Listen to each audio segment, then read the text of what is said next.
Aujourd'hui, je vais parler, bon, encore une fois, je sais que c'est beaucoup parlé et c'est tellement essentiel, de la colère vibratoire. La colère vibratoire, c'est comme un orage. Quand on entend, quand une orage qui vient, on entend le tonnerre et les éclairs, c'est réellement comme ça. C'est réellement comme un orage.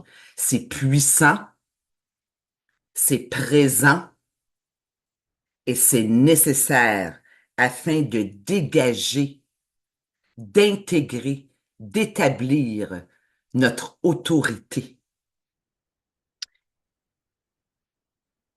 Et c'est de là que l'autorité vient.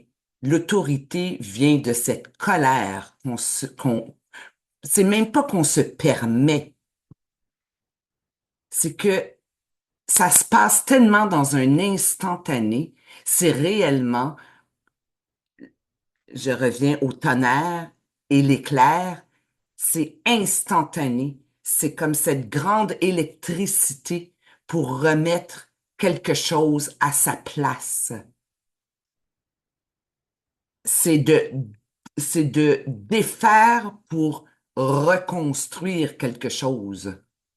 C'est de défaire des schèmes, des mécanismes pour construire cette réalité en nous, pour l'établir, cette réalité, cette autorité, ce droit ultime qu'on a. Et c'est inévitable. Ça, on le sait. Mais c'est comme souvent, on le sait intellectuellement, mais on le sait réellement quand on les vit et que l'on réalise ce que ça fait dans le plan matériel, parce que ça amène toujours un ordre pour soi, évidemment, mais pour tout ce qui gravite aussi dans nos vies et sur les plans. Mais je veux garder ça simple dans nos vies.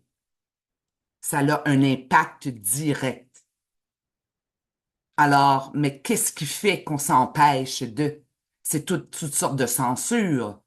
C'est ces énergies qui nous insufflent des pensées que non, non, c'est pas correct ou bon, enfin, qui est plein de censure pour bloquer le mouvement.